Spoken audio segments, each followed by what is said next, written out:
이제는 뭐 코로나가 변이를 계속하면서 거의 뭐 감기, 독감 수준으로 이제 떨어진 것 같습니다. 그래서 또 그래도 또 조심하실 분들은 또 계시기 때문에 여러분들 그렇게 개인적으로 자율적으로 하시면 좋겠습니다. 자, 우리가 다니는 교회는 어떤 곳인가? 교회란 무엇인가? 이 교회를 잘 알지 못하고 교회를 다닐 수도 있습니다. 내가 생각하는 교회, 또 내가 경험했던 교회는 그것이 전부 교회가 될 수는 없는 거죠. 그동안 들어왔던 풍문으로 내 나름대로 짐작한 교회는 교회가 아닐 수 있습니다. 우리의 신앙생활 속에 굉장히 큰 혼란은 교회가 무엇인지를 잘 모를 때 일어나는 것입니다. 한국 교회는 특별히 교회 성장주의에 상당히 좀 초점을 맞추고 수적 성장을 가져오면서 상대적으로 교회론에 대한 고민이 적었습니다. 코로나19를 지나면서 도대체 교회란 뭐냐 하는 부분에 대한 질문이 많아졌습니다.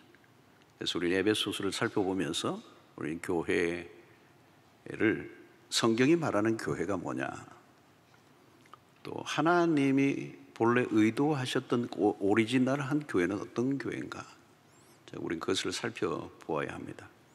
그래서 우리가 가지고 있던 많은 잡다한 이 교회에 대한 생각들을 좀 정리하고 성경이 말씀하는 이 본래의 교회, 하나님이 디자인하셨던 그 교회를 우리가 살펴보는 것이 우리의 신앙에 큰 유익이 있으리라고 봅니다. 이 카르타고의 키프리아누스는 이런 얘기했어요. 교회를 어머니로 여기지 않는 자는 누구도 하나님을 아버지로 섬길 수 없다. 교회를 어머니다라고 하는 부분은 이 존 칼빈도 그렇게 주장을 했습니다. 우리는 지난 주일 하나님의 능력의 지극히 크심이 무엇인지 알기를 원한다, 이 바울의 기도를 우리가 보았습니다. 그 큰 능력이 어떤 능력으로 나타났는가? 그래서 20절, 21절에 이렇게 표현하죠. 그의 능력이 그리스도 안에서 역사하사 죽은 자들 가운데서 다시 살리시고 하늘에서 자기의 오른편에 앉히사 모든 통치와 권세와 능력과 주권과 이 세상뿐 아니라 오는 세상에 일컫는 모든 이름 위에 뛰어나게 하셨다 그랬습니다. 자, 이 부활의 능력, 이 그리스도 안에 나타나고 또 그 그리스도를 하나님의 보좌 우편에 앉으셨는데 그는 모든 통치와 권세와 능력과 주권을 가지사 모든 이름 위에 뛰어나신 분으로 바울은 소개하고 있습니다. 자, 그분이 어떤 분이신가? 구체적으로 22절 23절에 이렇게 하면 또 만물을 그의 발 아래에 복종하게 하시고 그를 만물 위에 교회의 머리로 삼으셨느니라. 교회는 그의 몸이니 만물 안에서 만물을 충만하게 하시는 이의 충만함이니라. 자, 그리스도를 만물 위에 교회의 머리로 삼으셨다. 그래서 바울이 오늘 굉장히 중요한 말씀, 개념을 하나 가지고 와요. 그게 뭐냐면 교회를 그리스도의 몸이라고 하는 거예요. Body of Christ라는, 그리스도의 몸이라는 거예요. 그리고 그리스도는 교회의 머리가 되신다.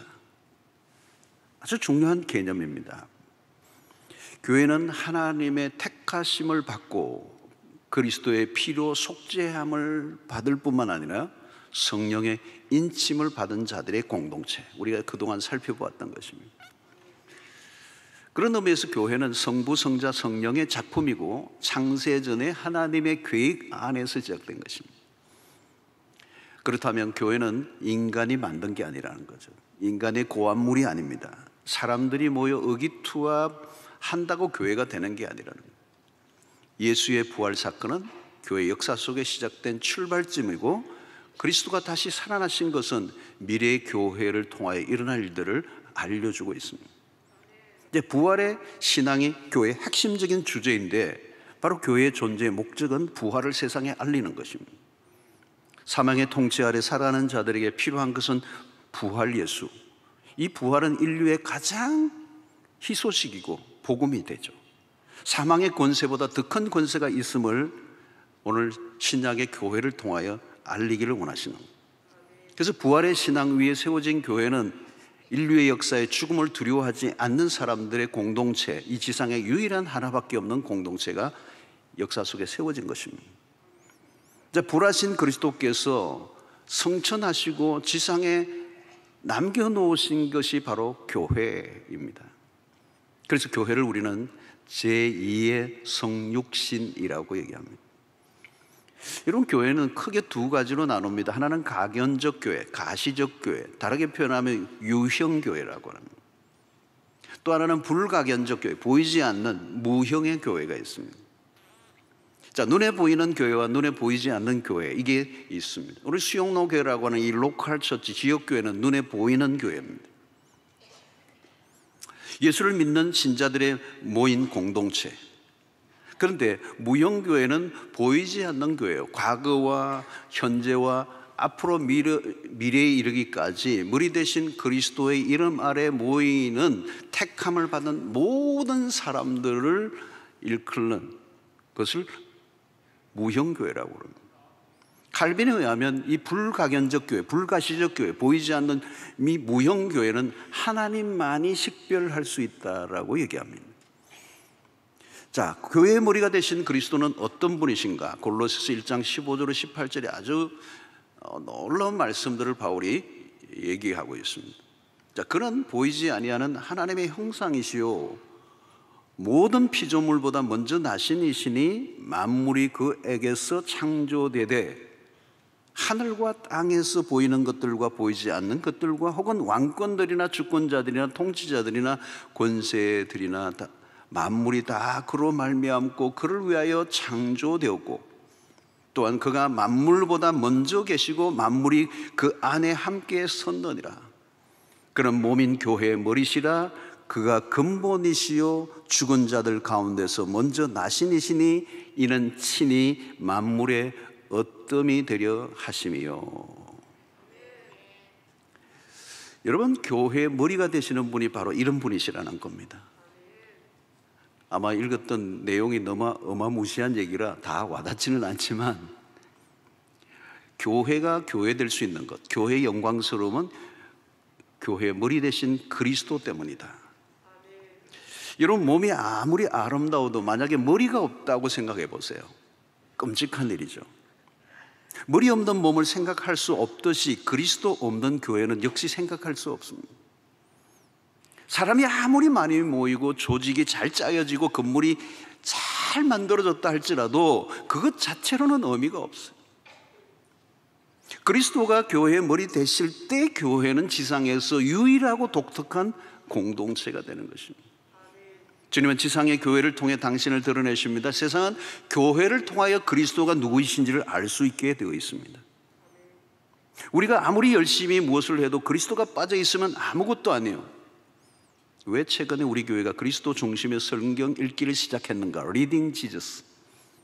성경을 읽을 때 그리스도를 놓치면 100번, 1000번을 읽어도 소용이 없어요. 그리스도 중심으로 읽을 때 성경은 가장 위대한 책이 될 수가 있습니다. 교회도 마찬가지요. 교회는 그리스도를 주로 고백하는 사람들이 모인 공동체입니다. 교회가 머리 대신 그리스도에게 붙어 있을 때만 교회는 교회다워진다는. 여러분, 교회는 우리가 세우고 지켜가는 것이 아닙니다. 우리는 각자의 자리에서 그리스도의 주되심을 인정하며 신앙생활을 하기만 하면 됩니다. 자신의 신앙만 잘 돌보면 돼요. 그리스도는 만물을 그의 발 아래 복종하게 하시는 그분 앞에 우리가 복종하며 되는 것입니다. 여러분, 교회는 결코 허약하지 않습니다. 교회는 친히 교회를 통치하시는 분은 그리스도이십니다. 2000년의 역사를 보십시오. 지상의 교회가 역사에 시작된 지 2000년이 흘렀습니다. 2000년 동안에 별별 일들이 다 일어났습니다. 외부로부터 수많은 핍박을 받아왔습니다. 때로는 교회가 내부적으로 부패하기도 했습니다. 역사 속에 교회가 모순된 모습을 보일 때가 있었습니다. 그럼에도 불구하고 여기까지 왔어요. 교회가 사라지지 아니합니다. 인류 역사 가운데 2000년 동안 지속적으로 성장해온 단체와 조직이 있습니까? 없어요. 교회밖에 없어요. 교회는 그리스도가 친히 세워가시고 보호하십니다. 우리는 그리스도의 통치를 받으며 살아가는 것이죠. 우리 원로 목사님 목회 중 일주기를 맞으면서 우리 원로 목사님의 많은 발자취들을 우리가 좀 더듬고 있는데요, 특별히 목회 가운데 어느 날 강한 성령의 음성을 들으셔요. 하나님의 음성이 이거예요. 내가 하지 네가 하냐는 거예요. 내가 하지 네가 하냐. 흉내를 잘 못 내겠어요. 내가 하지 네가 하냐는 거예요. 하나님이 강력하게 목사님이 기도하시는데 그 말씀하시는 거예요. 그 처음에는 너무 의아해하셨다는 거예요. 내가 하지 목사인 내가 목회를 하지 누가 하냐는 거예요. 근데 그 말씀을 통하여 자기가 깨닫신 거예요. 하나님이 하신다는 거 목회. 그 말씀이 정말 맞아요. 목사님은 하나님의 절대 주권을 신뢰했습니다. 철저히 하나님께 맡긴 목회를 하시는 거죠. 여러분, 어떤 교회가 강한 교회입니까? 그리스도에게 철저히 의존하는 교회. 교회는 신비롭습니다. 우리의 실력과는 다른 결과가 일어나는 것입니다. 여러분, 우리 자신만 보면 허약합니다. 연약한 우리가 무엇을 하려고 하면 탈이 나게 되어 있습니다. 여러분, 교회 안에는 별별 사람들이 다 모여 있습니다. 목사도 별별 목사도 다 있고요. 예수님의 제자들을 보십시오. 기준치에 상당히 밑도는 사람들입니다. 근데 여러분, 교회가 돌아가는 거예요. 설명이 안 되는 겁니다. 지금도 교회에 대해서 세상 사람들이 별별 이야기를 다 합니다. 이단들이 교회라는 이름을 사용하기 때문에 이단들의 비리가 사회적 이슈가 되면서 이게 일반 교회인지 사입인지 이게 헷갈리는 거예요. 그러니까 같은 집단으로 취급을 하기도 합니다. 어떻게 보면 지상의 교회는 없어진다면 벌써 없어져야 할 것 같은데, 그러나 교회는 세상에 의해서 휘둘리지 않습니다. 교회는 우리 자신들에 의해서도 교회가 좌지우지되지 않습니다. 우리의 실력으로 교회가 돌아가는 게 아니기 때문입니다. 교회는, 교회를 시작하시는 분은 그리스도이시요, 교회를 이끌어 가시는 분도 그리스도이시요. 여러분, 교회 한 곳에는 교회로 인하여 실망하는 일들이 일어나기도 하지만 어떤 곳에는 희한하게도 다른 부흥들이 일어납니다. 세계적으로 그렇습니다. 민들레 홀씨처럼, 때로는 산불처럼. 사도행전을 보면 흥미롭습니다. 여러분, 사도행전 끝을 보면요, 바울이 죄수가 되어 호송이 되어 로마의 시민권을 가지고 있기 때문에 로마의 황제의 재판을 받으러 가는 거예요. 사도행전 전반부는 불길처럼 타오르는데 가면 갈수록 소멸되고 나중에는 바울마저도 죄인이 돼서 로마로 끌려가고 있습니다. 어쩌면 해피엔딩이 아니에요. 시시하게 끝나는 것 같아 보입니다. 실패한 것처럼 보입니다. 그러나 아니에요. 당시 세계 중심부인 로마의 복음의 불길이 점화되는 기회가 됩니다. 세계 선교의 문이 열립니다. 얼마 못 가서 로마 복음의 능력이 로마를 접수합니다.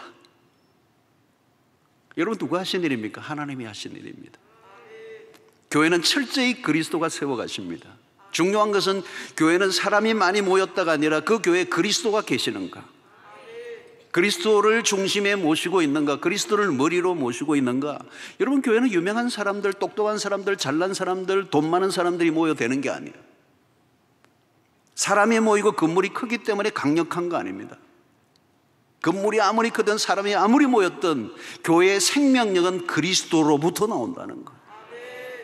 그리스도가 머리 되실 때 교회가 교회다워진다는 것입니다. 그러면 여러분, 그리스도가 머리 되심을 인정한다는 것은 어떤 것입니까? 그리스도의 주권을 인정하는 것입니다. 예배를 드릴 때마다 우리는 그분을 높여드리고 그분의 머리 되심을 인정합니다. 이것은 예배뿐만 아니라 그리스도를 머리로 인정한다면 우리의 모든 결정의 중심에 그리스도가 계셔야 한다는 거예요. 그런 면에서 여러분, 교회는 민주적 방식이 좋기도 하지만 절대적 방식도 아니에요. 다수의 의견을 무시한다는 의미가 아닙니다. 다수보다 더 중요한 것은 그리스도가 누구이신가, 그분의 뜻이 무엇인가. 때로는 다수의 행보가 있을 수도 있는 거죠. 군중들의 힘에 밀려 예수는 십자가에 매달리셨습니다. 핵심은 우리가 무엇을 결정할 때에도 철저히 그리스도의 뜻을 따르고자 애를 쓰는 회중들이 많을 때 그 교회는 건강해집니다. 여러분, 우리 교회 성도들이라면 모두가 익숙한 원로 목사님으로부터 들었던 신앙생활의 원리가 하나 있습니다. 그게 뭐냐면, 교회가 문제가 있을 때마다 입 다물고 기도해. 알고 보니까 오늘 조금 전에 우리 사모님에게 얘기를 들었더니 우리 사모님의 원로 목사님의 여동생의 남편의 어머니 계산하세요, 여러분들이. 그분이 여전도 권사님이셨는데 옛날에 목사님 전도사로 계실 때 그 권사님에게 그 얘기를 들은 거예요. 이 얘기를 입 다물고, 그 교회가 그때 문제가 많았던가 봐요. 근데 막 청년들이 요동하고 교인들이 요동하는데 그 권사님이 기도하시는 분인데 막 자기도 좀 이랬었는데 입 다물고 기도해 그랬다는 거예요. 그게 일평생의 목회의 원리가 된 거예요. 여러분, 공동체 안에는 언제나 연약한 사람들이 모여있기 때문에 연약함이 드러나고 실수가 할 때가 있습니다. 그때 우리가 어떻게 해야 되는가? 누군가 자신의 생각이 있고 누구나 주장하고 싶은 입장이 있겠죠. 그러나 여러분 모두가 자신의 생각과 논리를 펴기 시작하면 교회는 혼란 속에 빠지고 맙니다. 그래서 입을 다물고 기도한다는 것은 매우 중요한 태도예요. 근데 여러분, 그냥 간단하게 생각하고 넘어갈 게 아니에요. 입 다물고만 있으면 안 돼요. 입 다물고 기도하기가 있어야 돼요. 입만 다물고 있다가는요, 어느 날 참고 터져버려요. 더 이상 못 참겠다. 입을 다물 때 입 다물고 기도를 해야 되는, 기도하며 입을 다물어야 돼요. 기도한다는 것은 내 눈에 보이는 문제를 하나님에게로 가져간다는 거예요. 그뿐만 아니라 그 문제를 기도하는 가운데 성화시키는 작업이 있고, 그 문제를 통하여 나의 관점이 아니고 하나님의 관점이 무엇인지를 재조명해 하는 작업이 기도 속에 일어나야 됩니다. 여러분, 입을 여는 건 쉬워요. 말하는 건 쉬워요. 그런데 입을 다무는 건 어려워요.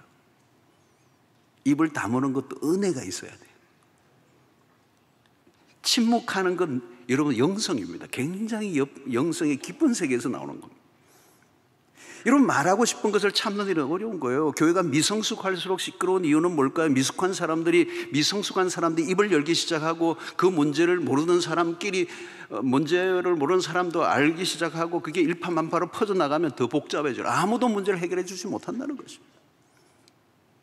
여러분, 누가 입을 다물고 기도합니까? 하나님의 통치를 믿는 사람, 나보다 하나님이 더 해결하실 수 있음을 믿을 때 기도할 수 있는 거죠.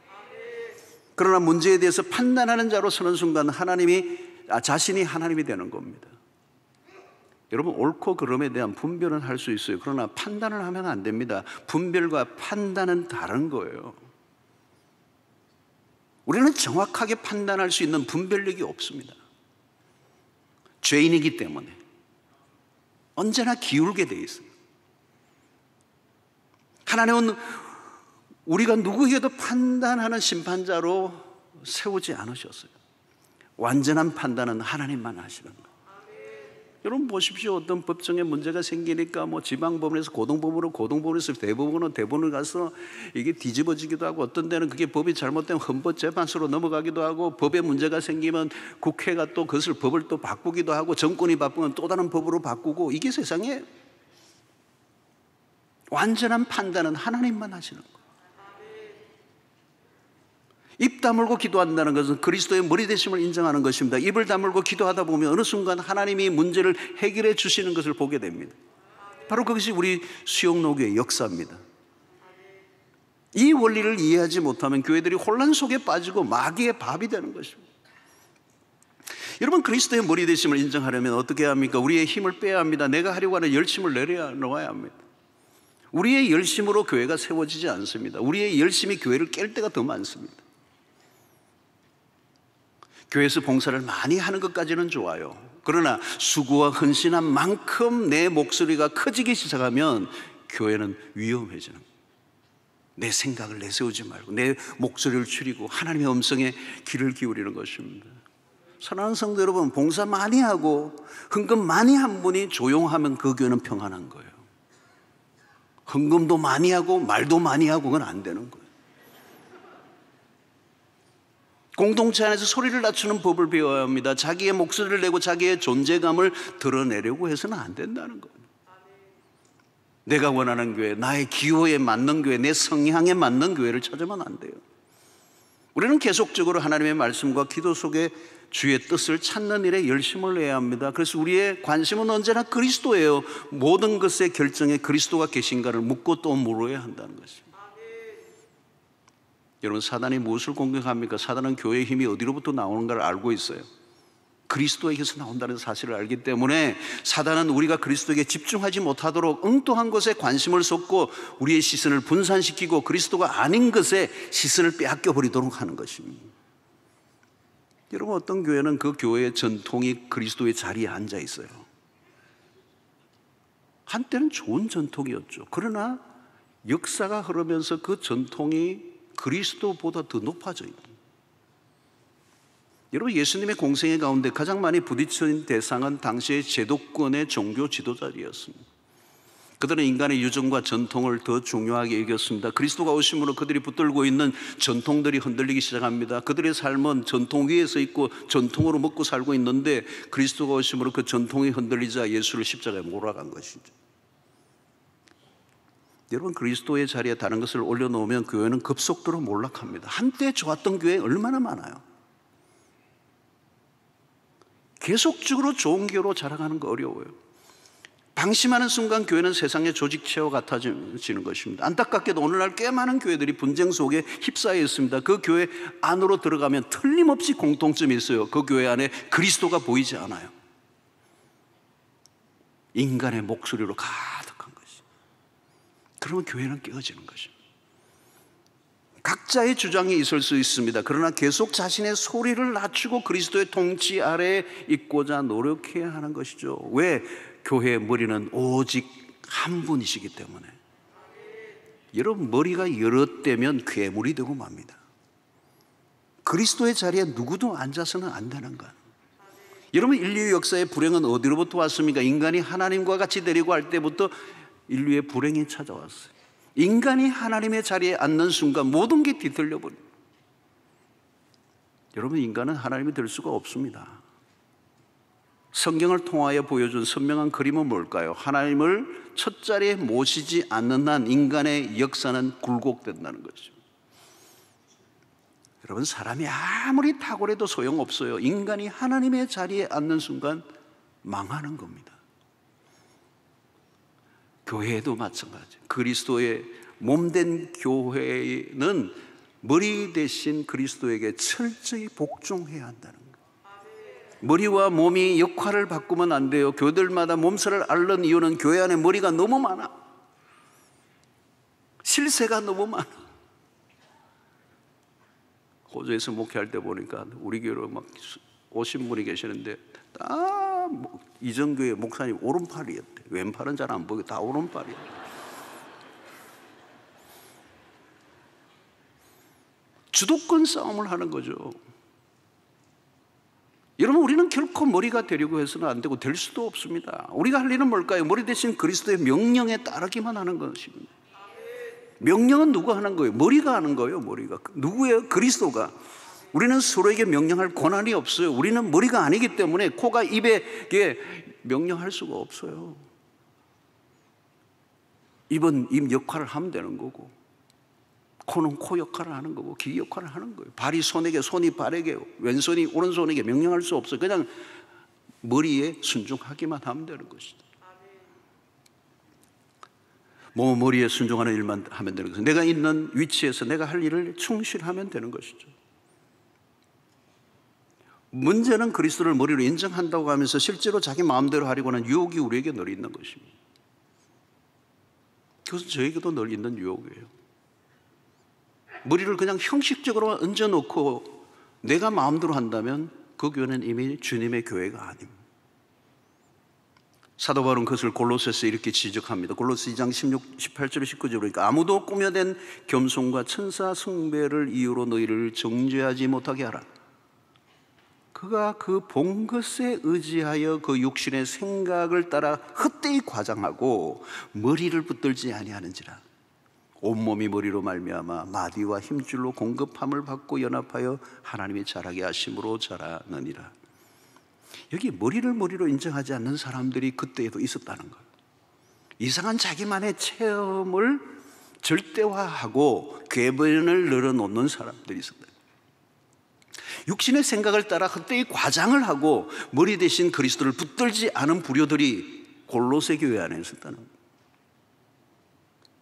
자기의 경험, 자기의 생각에 너무 몰두하여 그게 너무 강하여 주장하면 자기가 머리가 되는 거예요.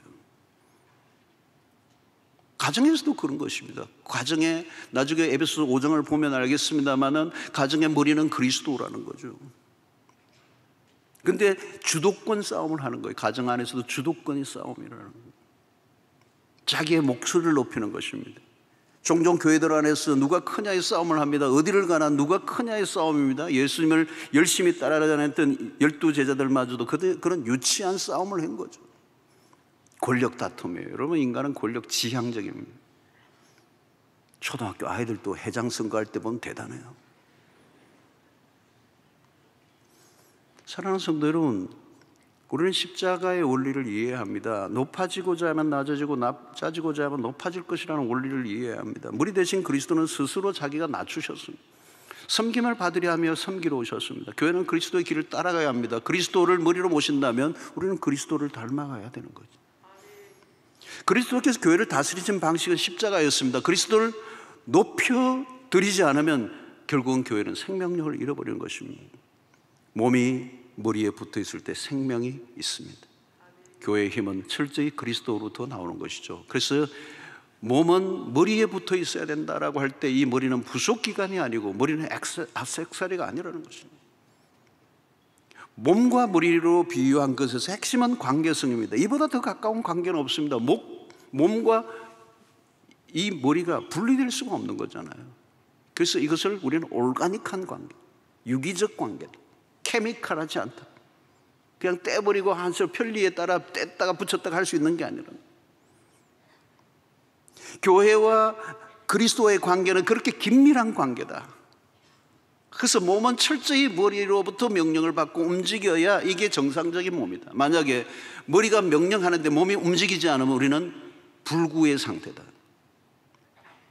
전신 마비의 상태다. 교회가 그리스도의 명령에 온전히 순종하지 않으면 전신마비와 같아지는 거죠.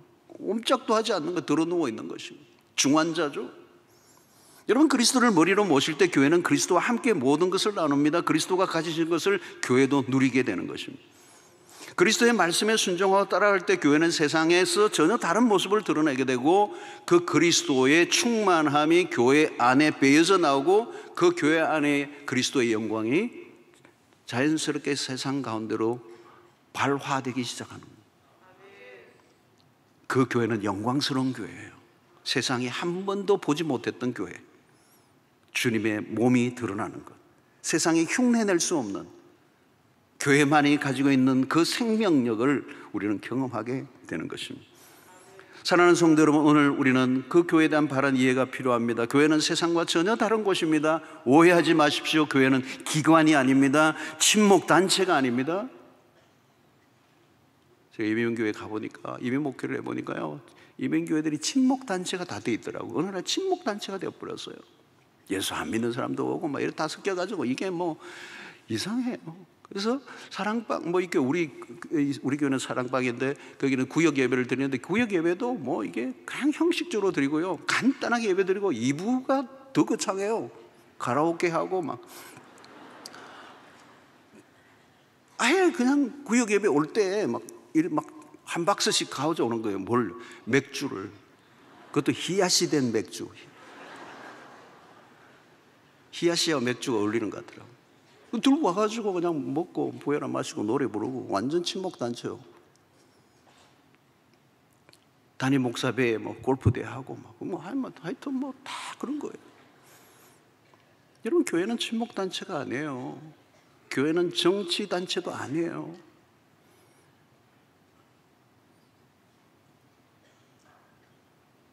도덕 윤리를 가르치는 학교도 아닙니다. 사회봉사 단체가 아니에요. 여러분, 복지기관이 아닙니다. 교회는 교회가 세상 속에 속해 있기 때문에 세상의 일들에 관심을 가지고 참여하기는 하지만 그것이 교회의 존재 목적은 아니라는 거예요. 어떤 교회는 교회 안에 카페를 만들 것인가 말 것인가를 두고 회의하다가 싸워요. 카페를 하면 어떻고 안 하면 어때요?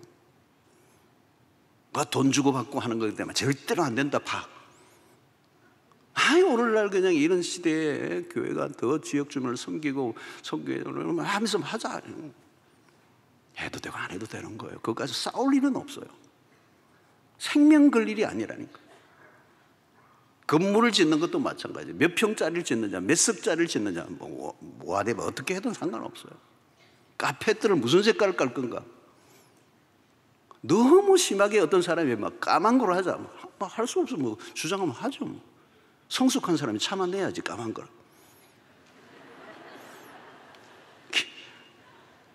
그분이 회개하고 돌아올 때까지. 색깔을 찾을 때까지.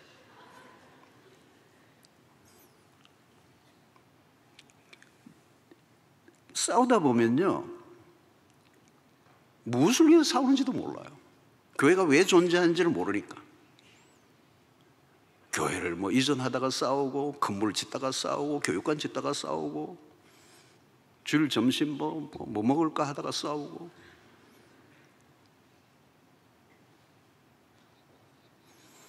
여러분, 교회는 인간의 필요를 위해 만들어진 곳이 아닙니다. 교회는 그리스도가 당신의 나라를 세우기 위해서. 교회의 목적은 그리스도예요. 우리가 아닙니다. 그리스도가 누구이신지를 드러내는 일이 교회가 중요한 목적이에요. 상명이에요. 근데 별일을 하는 걸로 해가지고 교회가 싸운 거 보면서 교회는 싸우는 곳이구나. 여러분, 그리스도를 머리로 모신다는 것은 그리스도의 영광을 돌린다는 뜻입니다. 교회는 그리스도만 드러나도록 해야 합니다. 그분의 이름만 드러나야 합니다. 그리스도만이 유일한 창조주가 되시고 구원자가 되시기 때문에. 그러므로 여러분, 우리가 가장 먼저 받아야 될 교회에서의 훈련은 그리스도의 주 되심을 인정하는 삶입니다. 이것은 세상과 다른 방식이죠. 세상은 언제나 나의 주장을 펼치고 나의 권리를 획득하고 자신의 목적을 이루기 위해 투쟁합니다. 교회는 정반대예요. 머리 대신 그리스도를 신앙생활에서 익혀가는 사람들은 끊임없이 내가 그리스도와 함께 십자가에 죽어가는 경험이 있어야 돼요. 나의 주장과 나의 이익과 나를 드러내고자 하는 그 욕망을 이겨내고 끊임없이 그리스도와 함께 죽어가는 과정을 통하여 그리스도만 드러나게 하는 삶. 그것이 우리의 신앙생활의 첫 번째 걸음이어야 하는 것입니다. 그래서 나는 죽고 그리스도가 살고 그리스도의 뜻이 이루어지는 곳이 교회가 되어야 될 줄로 믿습니다. 자, 마지막 23절을 보면 교회는 그의 몸이니 만물 안에서 만물을 충만하게 하시는 이의 충만함이니라.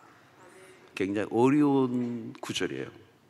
그래서 해석이 굉장히 다양한 구절이기도 한데요, 이게 충만이라는 단어는 채운다라는 의미죠. 채운다, 가득 채운다, 충만이죠. 그것을 우리는 성경적 이 원어적 의미는 완성된다, 완전하게 된다는 뜻입니다. 그러니까 그리스도가 충만할 때 그 안에 완전함이 이루어집니다.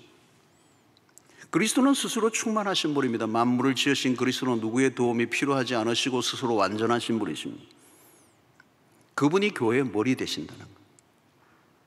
교회는 그리스도와 함께 할 때 그분 안에서 우리가 완전해져 간다는 거예요.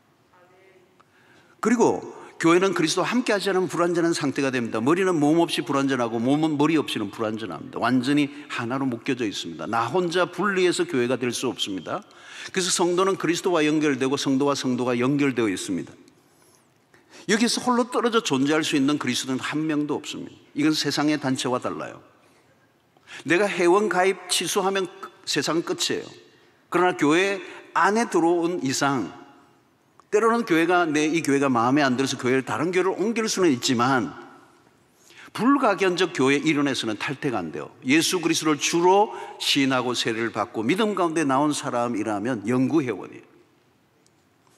그 영구회원이라는 말은 그리스도와 연결되어져 있고 다른 그리스도인과 연결되어져 있다는 것이죠. 일시적인 그리스도인은 불가능합니다. 우리는 종교단체에 속한 게 아니고 그리스도에게 속한 자들이기 때문에, 예수를 믿고 난 이후부터 우리는 교회라는 이름 아래 하나로 묶여져 존재하고 있습니다. 나는 빼고가 불가능하다는 거예요. 싫으나 좋으나 우리의 의도와 상관없이 한 몸이 되었습니다. 내 안에 그리스도가 사시고 그리스도가 내 안에 사시고 우리 안에 거하십니다. 교회가 마음에 안 든다고 욕을 하면 자해 행위가 돼요. 머리 대신 그리스도를 욕되게 하는 것입니다. 그리스도와 머리 대신 그리스도와 몸은 분리되어 있지 않기 때문에, 그리고 그 교회는 곧 나 자신이기 때문에 교회를 욕하고 하는 것은 자해 행위가 되는 거예요. 그리스도와 교회의 관계는 신비로운 연합입니다. 머리와 몸은 하나예요. 그리스도와 우리는 분리될 수 없다는 것이. 이 말 안에는 신랑 대신 그리스도는 신부 된 교회 없이는 완전하지 않다는 뜻을 포함하고 있습니다. 하나님이 교회를 어느 경지까지 영광스럽게 올려놓으신가를 알려주고 있는 대목이죠. 사랑하는 성도 여러분, 교회에 대한 그리스도의 목표는 너무 높습니다. 죄 있는 우리를 불러 구원에 이르게 하시고 교회 안으로 불러들이실 뿐만 아니라 그리스도를 통하여 세상 가운데 당신의 영광을 드러내시고 그리스도의 충만한 그 완전함이 세상 전 영역에 이르러 가게 될 것을 비전으로 우리에게 보여주고 계시는 거예요. 마지막 날 그리스도와의 온전한 연합을 인하여 교회는 완전함에 이르게 될 것이죠. 그리고 그 교회는 교회 완전함으로 끝나지 않아요. 그리스도로 인하여 만물들이 완전함에 이르게 될 것이다. 사랑하는 성도 여러분, 이것이 바울이 우리에게 보여주고자 하는 하늘의 비밀한 경륜이요, 교회에 감춰진 비밀인 것입니다. 하나님이 우리에 대한 관심이 얼마나 지대한가, 교회를 어느 경지까지 이르게 할 것인가에 대한 그 비전을 우리에게 알려주고 있는 것입니다. 여러분, 교회를 함부로 대하지 않아야 합니다. 교회는 너무도 존귀한 것입니다. 때로는 보여진 가견적 교회는 지상 속에 허약한 모습을 보일 때가 있어요. 그러나 머리 대신 그리스도에게 연결되어 있는 교회는 언젠가 완전한 단계로 회복시켜 주실 것을 우리가 믿기 때문에.